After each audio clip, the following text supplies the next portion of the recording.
Oke guys, kembali lagi dengan saya A3 Channel. Kini saya akan membuat video part 2 nya dari video yang semalam. Oke, saksikan video berikut ini.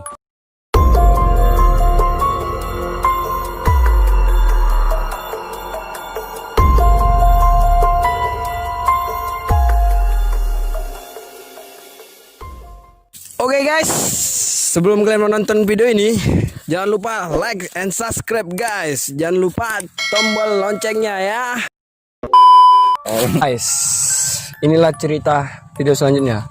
Saya bersama Mas Alwi dari narasumber yang semalam akan menceritakan video part 2 selanjutnya. Oke Mas, gimana Mas? Ya, video sebelumnya saya sudah menceritakan tentang anak kecil yang ada ikut bersama rombongan kami, dan kami mengikuti jalan anak kecil tersebut.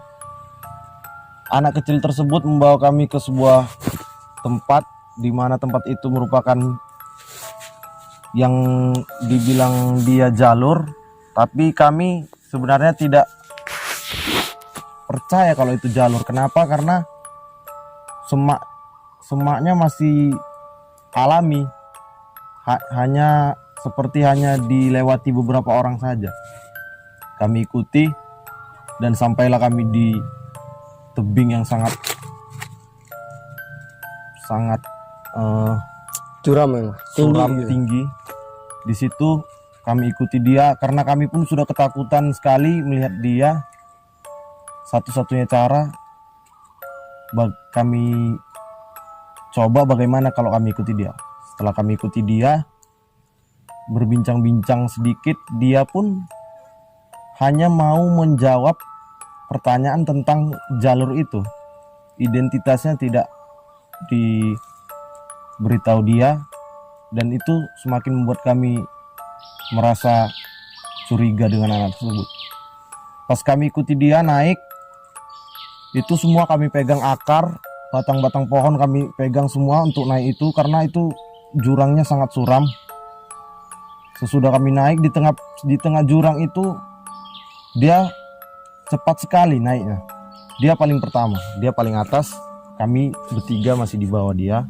Kami ikuti dia. Dia mengulurkan tangan untuk mengambil tas. Bang, sini tas, biar saya yang pegang. Kemudian dia ambil tas kami. Singkat cerita, kami sampai atas dengan rasa ketakutan, pegang akar itu kuat-kuat sampai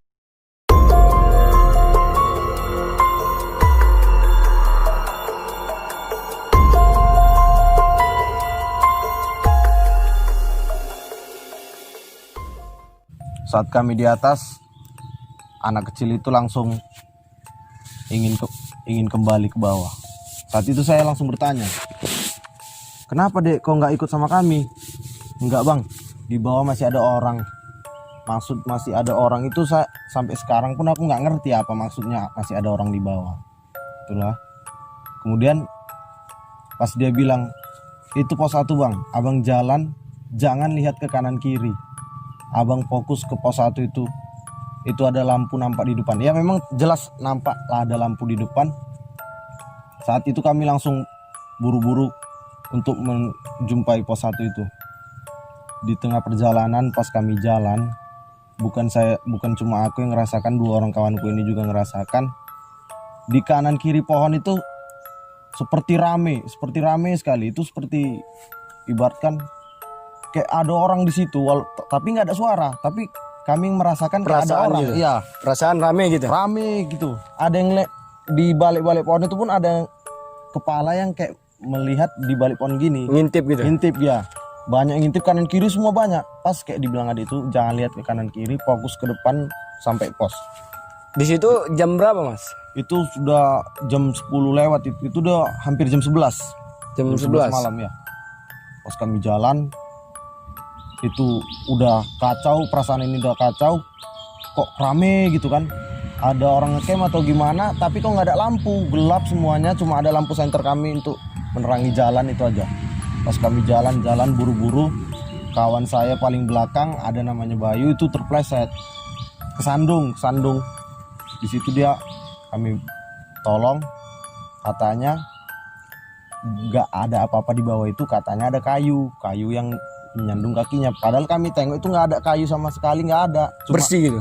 kayak gini, jalanan kayak seperti inilah, jalanan kayak gini, kami jalan, dia kesandung, katanya ada kayu, padahal itu nggak ada kayu. Kami jalan ke pos itu, jalan nggak, kira-kira 10 menit udah nyampe.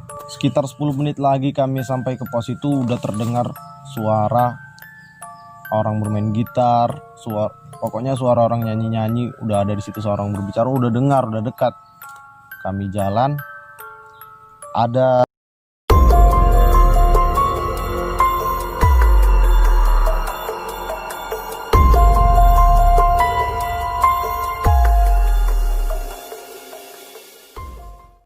setelah kami sampai di pos itu, kami bertemu senior kami dan dia kaget karena kenapa kami cepet kali nyampe situ, padahal sekitar 1 jam lagi baru nyampe, dan kami kok sudah sampai sebelum 1 jam. Di situ mau ku jelaskan semuanya, datang senior satu lagi, ada 2 orang senior kami, dibilangnya udah nanti aja cerita di Medan, karena kami kan juga mau ke Medan, nanti aja kita cerita di Medan Itu katanya. posisi masih di bawah, Mas? Itu masih di pos Pos berapa itu? pos 1 atau pos 2, dia di badan gunung, pas di badan gunung itu posnya. Setelah kami di situ, kami bermalam di pos itu, mendirikan tenda, dan cuacanya sangat dingin sekali, suhunya dingin sekali. Baru pertama kali itu saya mendaki gunung, dan itu rasanya rasa penyesalan ada, ingin turun aja, mau cepet-cepet turun aja, nggak mau naik lagi ke puncak karena dingin kali, nggak nyaman, pokoknya tidur tuh nggak nyaman, dingin, gigi ngilu, nggak bisa tidur. Bermalam di situ, paginya kami sarapan. Di situ perkiraan jam berapa, Mas? Itu pagi kami bangun jam 6 sudah bangun, jam 6 Udah pagi udah bangun, semuanya siapkan alat-alat untuk naik puncak. Kebetulan senior kami 1 orang, dia jaga tenda di bawah. Kami 3 orang sama 1 senior kami, 4 orang naik ke puncak. Pada saat naik ke puncak, perjalanan ya nggak ada gangguan apa-apa, aman semua, sama senior itu aman. Tapi pas tengah perjalanan mau ke puncak, banyak yang turun, banyak pendaki-pendaki lain yang turun. Dia bilang, "Bang, udah jangan ke puncak, turun aja, ini udah mau hujan." Di situ kebetulan kami nggak bawa tenda ditinggal. Ya mau turun, tapi sayang sedikit lagi mau sampai puncak. Akhirnya kami putuskan untuk naik, walaupun itu mendung, kami naik. Mendung, kami tetap naik. Kabut udah datang, kabut. Itu mendungnya jam berapa, Mas? Itu udah setengah perjalanan, udah jam 8, jam 8. Jam 8. Ya. Itu mau naik. Iya, mau naik ke puncak. Jam 8 mau naik ke puncak. Pas kami di atas itu orang turun semuanya, banyak yang turun. Kami semakin banyak orang turun, semakin kami hampir patah semangat karena cuaca memang udah mendung. Nengok jalan ekstrim gitu. Jalannya pun licin, batu-batu kan, di Gunung Sibaya itu batu-batu. Akhirnya kami putuskan untuk lanjut. Dan alhamdulillah sampai di puncak cuacanya cerah kembali. Di puncak kami, ya pas udah saat di puncak itu melihat keindahan itu, ya Terbayar. ya seperti kayak capeknya hilang gitu. Biasa itu kalau udah di puncak kayak enak gitu perasaannya. Kemudian kami turun, singkat cerita kami turun ke pos, kami jalan, nggak naik angkot lagi turunnya, kami jalan. Pada saat kami jalan ke bawah, kami nggak naik angkot lagi, kami jalan ke bawah. Ternyata kami ingat-ingat jalan yang tadi malam kami lewati. Ternyata untuk turun ke jalan itu ada sekitar 3-4 jam baru kami nyampe di situ. Sementara pas kami tadi malam naik dari jalan terjal itu tidak melewati aspal, dari jalan terjal kami hanya menempuh jalan sekitar 20 menit, kurang lebih 20 Itu menit. tadi dibantu anak kecil tadi, Mas. Iya, dibantu dengan anak kecil tadi itu. Ya nggak tahu, pokoknya kami situ kami lihat ini jalannya tadi malam kok bisa lama kali nyampe di situ. Nggak banyak cerita, kami langsung turun, cepat-cepat kami turun, sekitar 5 jam baru sampai kami di bawah. Ya kami pun langsung menaiki angkot terus sampai ke dekat Tugu Brastagi. Dekat Tugu Brastagi ada warung. Di warung itu kami makan. Kebetulan pemilik warung itu pun ibu-ibu itu pernah juga mendaki Gunung Sibaya, dan dia menanyakan pada kami, kalian mendaki semalam kapan? Siang atau malam? Malam, Bu. Loh, kok berani mendaki malam-malam? Ya angkotnya nggak mau lewat jam 10 kan. Kemudian ditanya, gak takut malam-malam? Takut juga, Bu. Loh, kenapa takut? Kami ada jumpa anak kecil nggak pakai senter. Itu aja ku bilang, nggak mau cerita panjang-panjang, anak kecil nggak pakai senter. Baru ibu itu bilang beberapa tahun yang lalu memang ada rombongan anak-anak naik, tapi satu orang tertinggal di atas. Di situ nggak banyak cerita, langsung Merinding, guys. jantungan, takut juga karena seperti dirasakan, ya kan? Anak kecil itu siapa lagi kalau bukan itu orangnya. Di situ nggak banyak cakap, langsung kami selesai makan kami pergi pamit sama ibu itu, nggak mau lagi cerita apa-apa. Situ langsung kami naik angkot untuk ke Medan dan Untuk pulang ke Medan dengan selamat.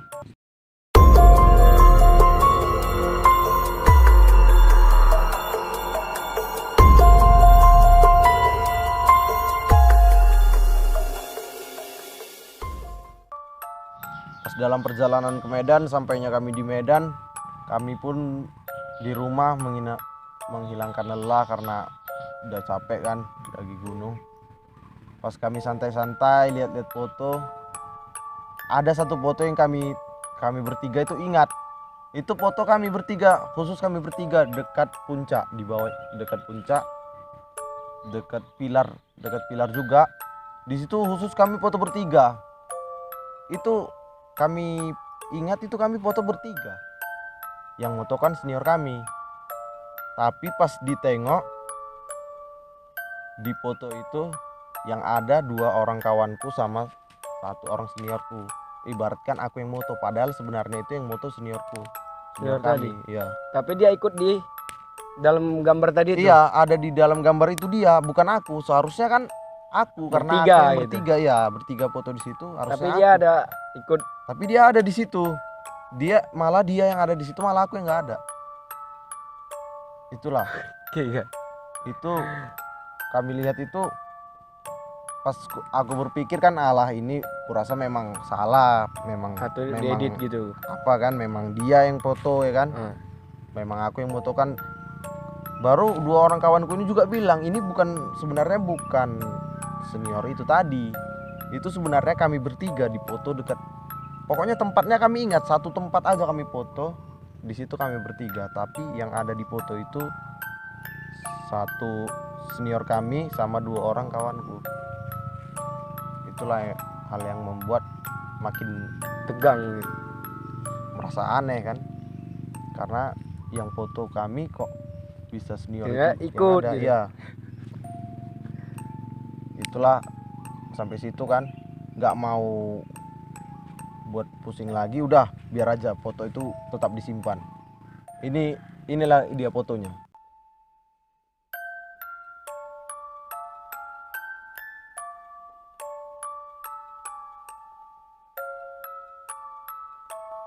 Oke Mas, apakah ada pesan-pesan yang ingin Mas sampaikan kepada penonton di rumah? Ya, kalau kita ingin mendaki gunung, pertama kita harus tahu kita udah nggak di tempat kita lagi. Kita udah beda tempat. Ya, alam. Kita udah masuk ke hutan. Kalau udah masuk ke hutan itu, kebiasaan-kebiasaan buruk yang sering kita lakukan di tempat kita ya jangan dilakukan. Perkataan-perkataan buruk ya kita jaga supaya nggak asal-asal bicara. karena itu pun gunung masih tempatnya tempat alam liar kan. Keindahan di gunung itu bisa kita dapatkan tanpa kita merusak alam sekitar, tanpa kita merusak tempat gunung itu. Merusaknya bukan seperti membakar atau apapun itu, merusaknya seperti kita melakukan hal-hal yang nggak seharusnya pantas dilakukan di hutan itu.